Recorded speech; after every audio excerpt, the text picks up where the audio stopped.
Hi, it's Brian Winter. April is a great month to check out America's Society's music program. On April 10th, the extraordinary New York-based Jack Quartet will present music by composers from Argentina, Brazil, Chile, and Mexico. And then on April 21st, you'll be able to listen to works by Brazilian composer Marcos Balter, played by the New York New Music Ensemble. America's Society is the House of Latin America in New York, and it's also the parent organization of AQ. To register for these and other events, go to musicoftheamericas.org. That's musicoftheamericas.org. This is the Americas Quarterly Podcast. I'm Brian Winter. Brazil's conservative opposition is feeling energized as President Lula's approval rating drops and the 2026 election draws closer. What explains the growing momentum on the Brazilian right? If you think about the big picture of the Lula administration, things are not looking good either, because apparently there's something in Brazil that really looks like what happened in the US last year. Even though the numbers of the economy are not as bad, that's not how people feel it.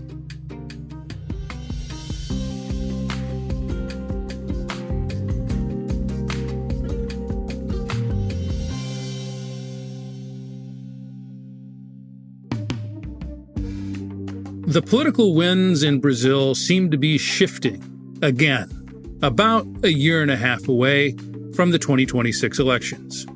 The overall state of the country is stable. The economy has been growing at around a 3% pace, and employment is high. But the Lula government is not reaping the benefits.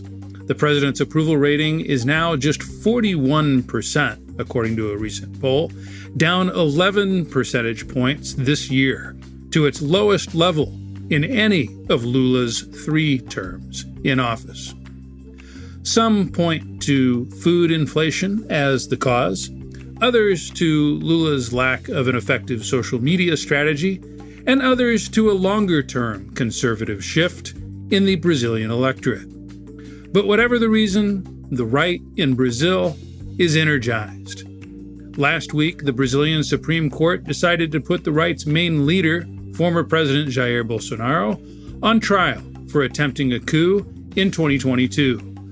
Bolsonaro has appealed to his friend President Donald Trump and other conservative global leaders for help, saying he's a victim of the same kind of judicial persecution that Trump faced. It all adds up to a pretty unpredictable situation, including for next year's elections. We don't even know for sure who the candidates on either side will be, whether Lula will even run again. So we thought we'd try to bring some clarity to understand both politics and the economy and what awaits for both. Our guest is Guilherme Casarões, a professor at the Fundação Getúlio Vargas' Sao Paulo School of Business Administration and a regular contributor to AQ. Guilherme, welcome to the AQ podcast. Thanks for having me. Guilherme, let's start with the big picture here. As I mentioned in the introduction, Lula's popularity is sinking. And on the other side, it seems like there's quite a bit of energy on the Brazilian right as we approach the election next year. What's going on in Brazil right now? Well, basically, Bolsonaro will face a trial. He's already barred from running. This is important to mention. So technically, he wouldn't be able to run for president in 2026 anyways. But right now, he's facing a trial that could put him in jail. And this is what's very new about what's going on. Bolsonaro has declared time and time again, I'd better die as a martyr than go to jail. So this is a factor that's been mobilizing the Bolsonarismo movement. There's been a very strong idea circulating around the pro-Bolsonaro WhatsApp groups and even the public narrative, the posts on social media claiming that Bolsonaro is the victim of political persecution in the country. And that's a very appealing idea to the far right. The far right, well, if you go back to the year Bolsonaro got elected, 2018, the fact he was stabbed at some point during the campaign was also a major driver for Bolsonaro to get elected. He almost got elected in the first round of elections in 2018. So the idea of a victimized far right, the idea that there's this leader who's being persecuted politically, I mean, that's very appealing because he resonates with other far right movements around the world. We have Marine Le Pen, who's just been barred from running in France. We have Donald Trump. Now, with the trial in the Supreme Court, Bolsonaro is back in the game, not necessarily as a candidate for 2026, but certainly as the most powerful figure in this far right movement in the country. But before we get into that any deeper, I want to talk a little bit about what's happening on the other side. As I mentioned, President Lula's popularity is down about 10 percentage points. Tell us a little bit about that.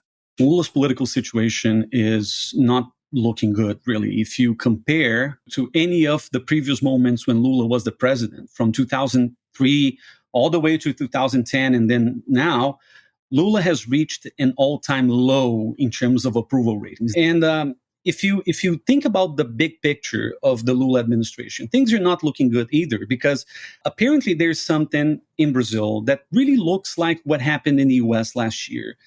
Even though the numbers of the economy are not as bad, that's not how people feel it. So in a way, people are very much concerned with rising inflation. Brazil's a country that's been used to hyperinflation. This is not the case right now. We're talking about an inflation that's not higher than 5% a year. So it's not a big thing. But if you consider that inflation nowadays targets grocery products, so people go to buy food and they realize that food is getting more expensive. There's another element of this, which is the relationship between the Lula administration and the Brazilian Congress, which is in a deadlock. I mean, it's been deadlocked for about 2 years now.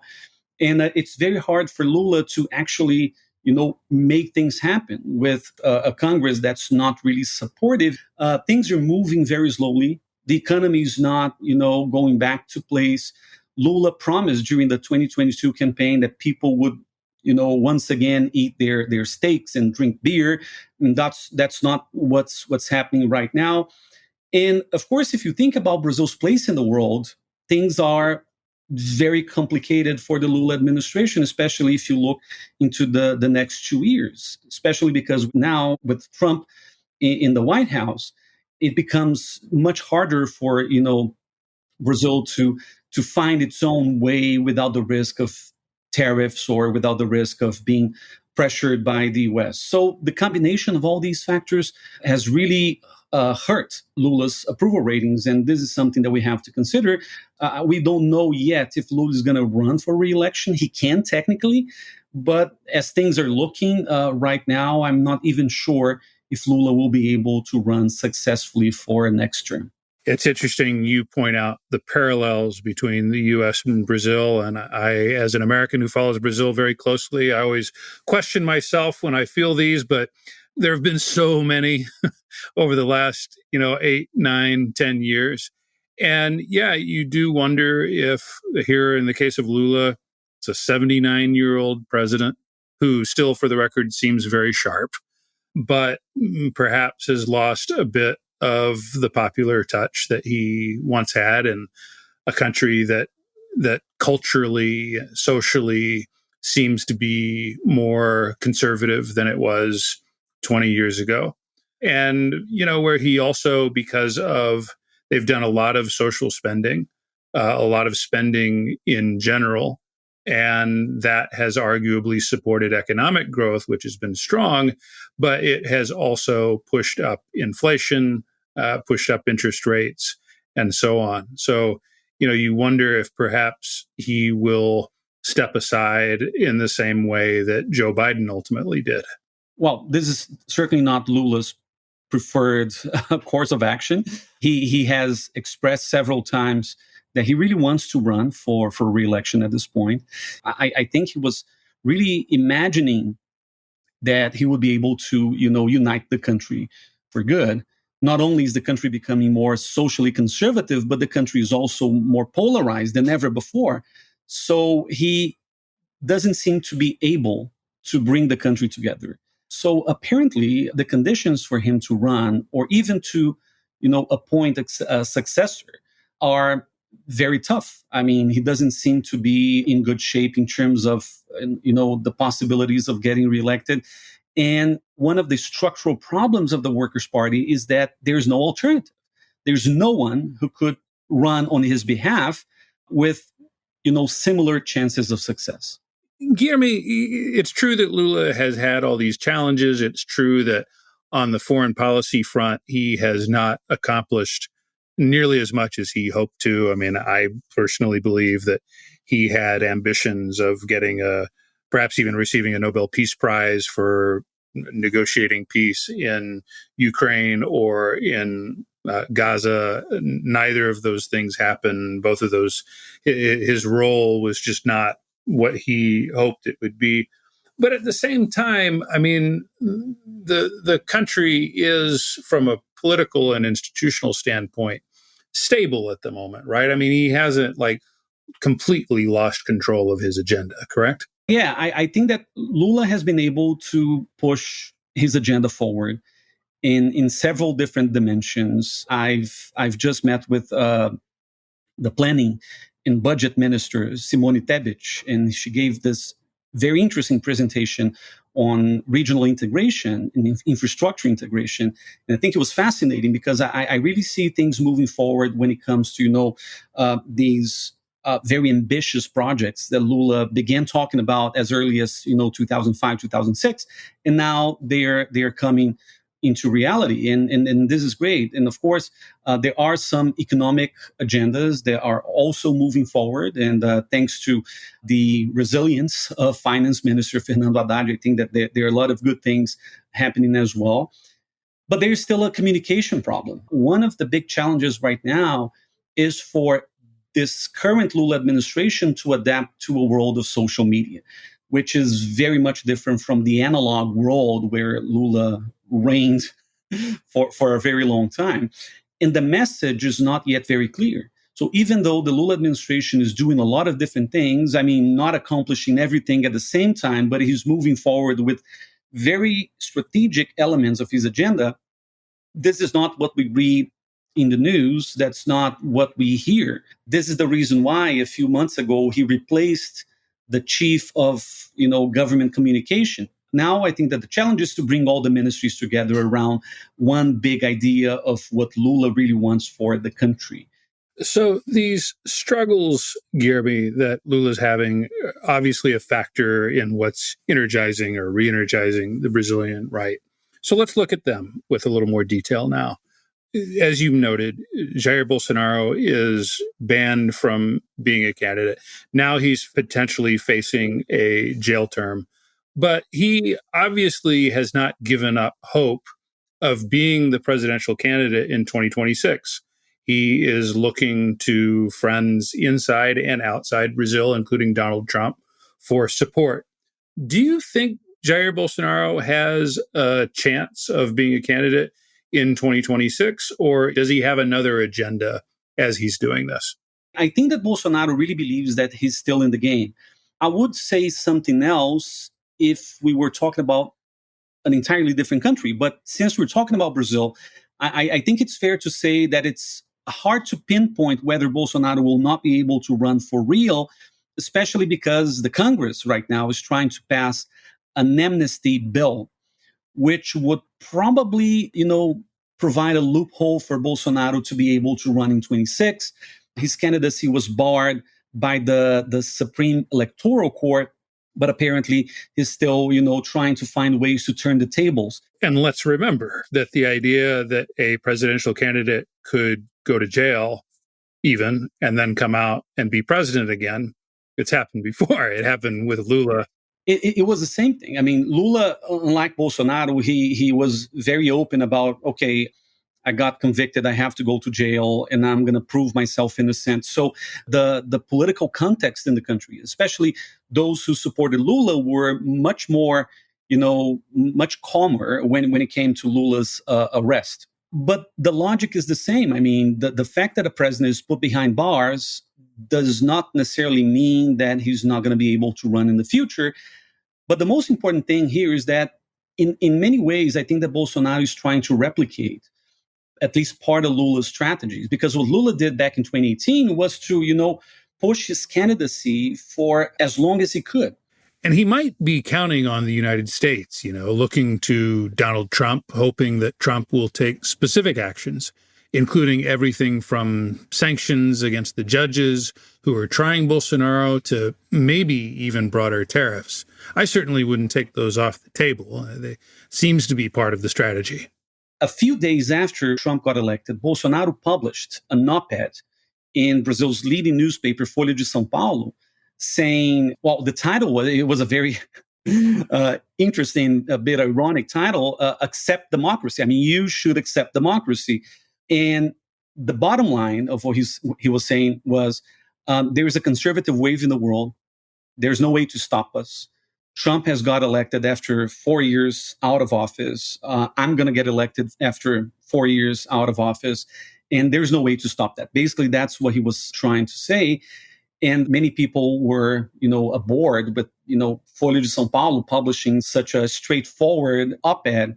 But I think that Bolsonaro's got a point. I mean, if you think about how the Trump administration sees the world, and especially the allies, there is a lot of ideology going around. I mean, it's important to secure that some key countries for the United States are going to be ruled by right-wing conservatives, by potential allies. And that's the assumption of the Bolsonaro movement right now. They really believe that with Trump back in the White House, he's going to actively work towards, turning the tables for Bolsonaro, making him eligible again, allowing him to run for president in 26. So I certainly believe that there's a desire on the part of the Trump White House and President Trump himself to help Jair Bolsonaro. I think that they see clear parallels between what they view as the political persecution of Donald Trump with Jair Bolsonaro's political situation. You mentioned that we're seeing this happen in other countries as well, the case of Le Pen in France and so on. My question, though, I've questioned whether there's really much that the United States could do to pressure the Brazilian courts or even Congress to let Jair Bolsonaro off the hook. Because, I mean, if you think of sanctions or even tariffs, there's a real chance, in my view, that would backfire, that it might actually even make the situation worse for President Bolsonaro, because then you could have a rally around the flag effect, similar to what we've seen in Canada, for example. I mean, these kinds of heavy-handed tactics can actually turn the tables a bit, and a situation that, a political reality in Brazil that looks quite favorable for the conservatives today could look a lot different if President Trump tries to intervene too heavily on his behalf. How do you see it?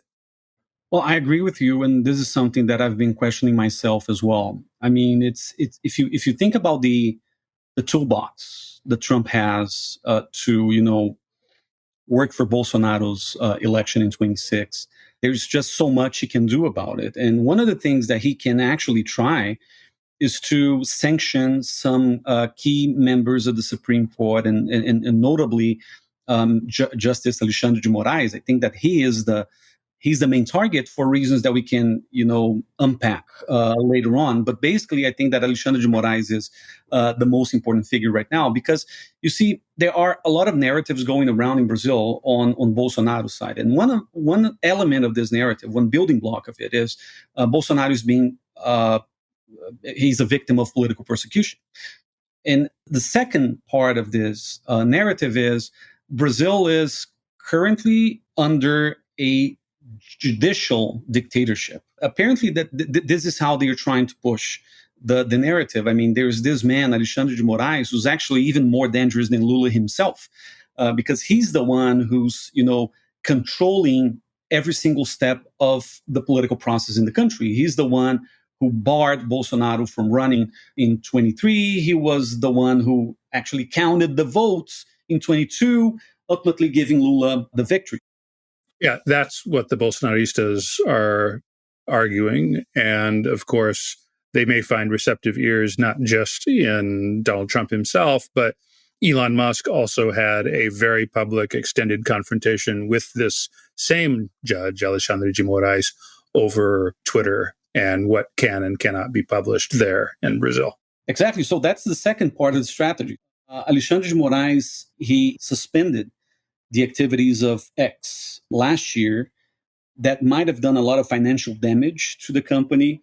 But I think that the most important element of that is that it's become a personal vendetta for Elon Musk. I mean, he really thinks there's a problem with the world, which is excess of regulation on social media.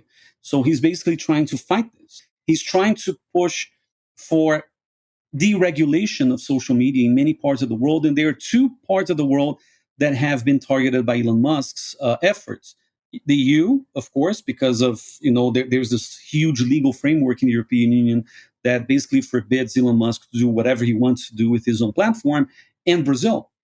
And because of his personal feud with Alexandre de Moraes, I think that unlike what many people claim that, Brazil is not on the United States radar right now because the Trump administration has many more other things to be worried about, I really think that there's something about Alexandre de Moraes and his relationship with Musk in particular that might really trigger an attempt at, changing the status quo in the Supreme Court. Yes, I also have wondered if this judge, Alexandre de Moraes, and Lula and Brazil overall are perfect low-cost targets for Donald Trump. Low cost because, there's not a lot of trade really between Brazil and the United States. There's some, but it's not like trying to make an example out of Mexico, for example.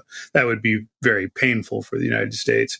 In the case of Brazil, I think that they can, because of what they see as the perceived parallels, it's a story that everyone can understand. So we'll see what ends up happening. Let me ask you, Guilherme, if these pressure efforts within Brazil and outside Brazil fail, and the candidate in 2026 is not Jair Bolsonaro, who do you expect would be the standard bearer for the Brazilian right? Well, this is a very difficult question at this point because the game's still very much open.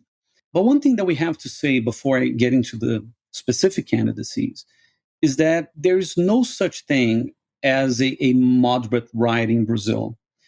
What we have is two things. First of all, you have a very strong far-right movement that, rallies around Bolsonaro, has rallied around Bolsonaro ever since its inception. And we have this phenomenon that in Brazil we have labeled the big center, the centrão, right?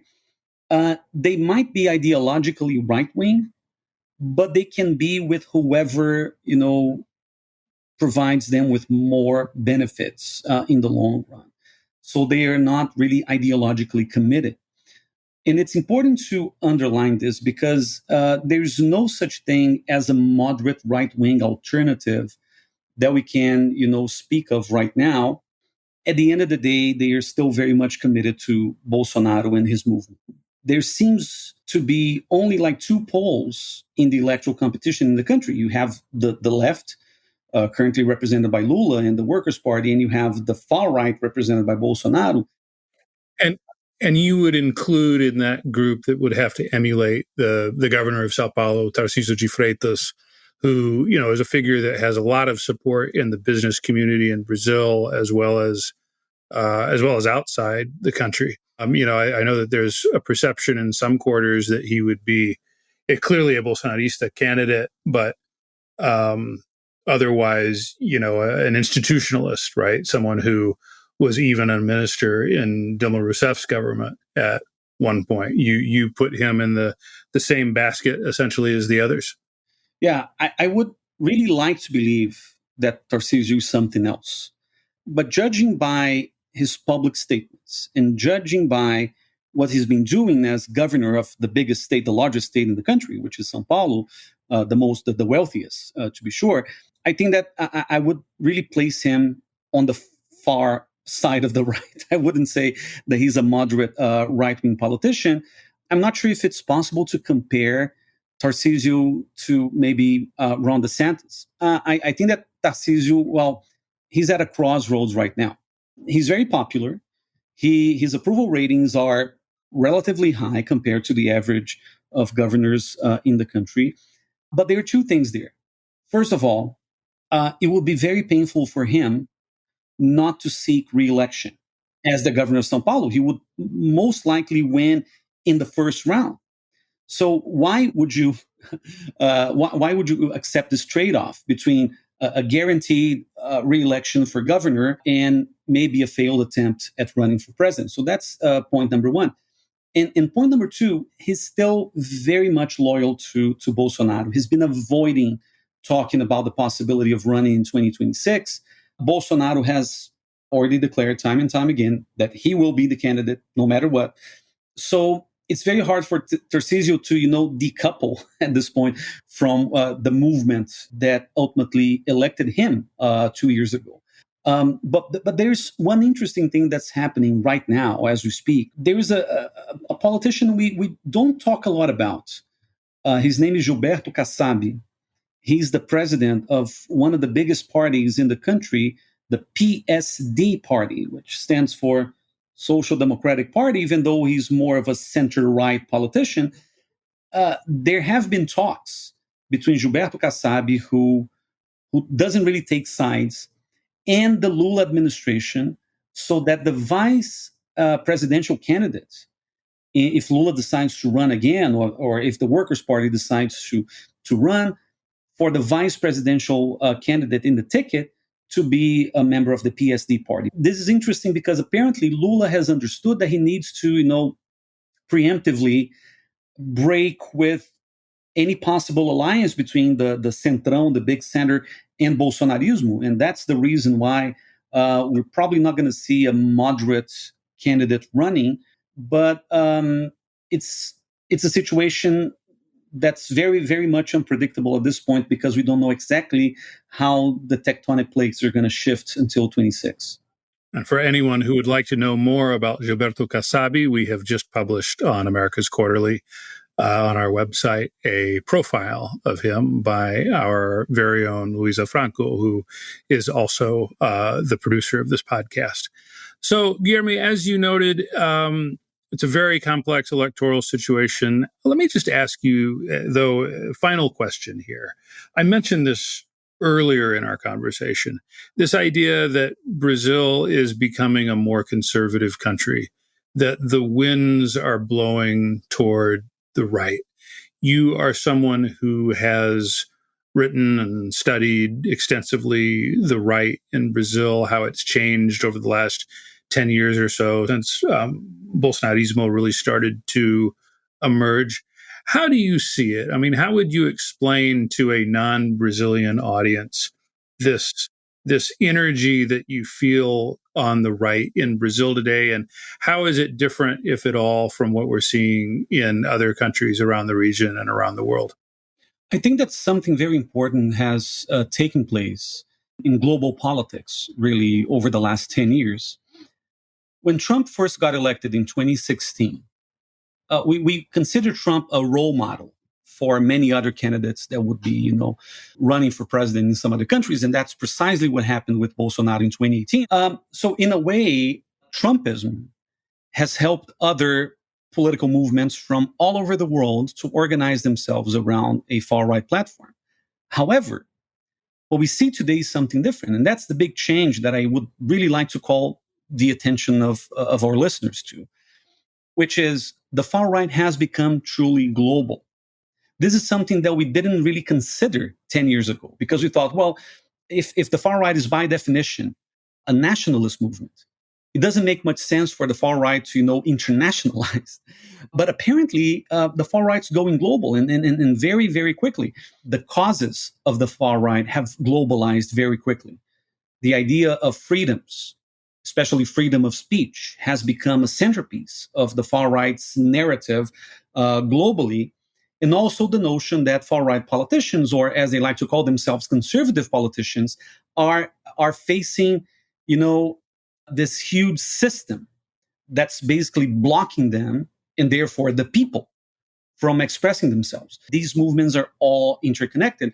And of course, I think it works both ways. If everything's so much connected, you can imagine that the outcomes, the national outcomes or the local outcomes, they rely on the state of the far right globally. But there's another part of this story, which is if a country is able to preserve its own democratic institutions from the assaults of the far right, it's very likely that it serves as a role model to other countries. And what many analysts are saying, especially now that Bolsonaro is going to face trial, is that maybe the Brazilian legal system will offer pathways for other countries to do the same with their own far-right leaders in case they've tried to violate the Constitution as Bolsonaro did. Guilherme, thanks so much for joining us on the AQ Podcast. Thank you. Thank you for listening to the America's Quarterly Podcast. If you enjoyed this episode, please leave us a review, give us a rating, and subscribe wherever you get your podcasts. The America's Quarterly Podcast is produced and edited by Luisa Franco. Our sound engineer is Gabriela Baez.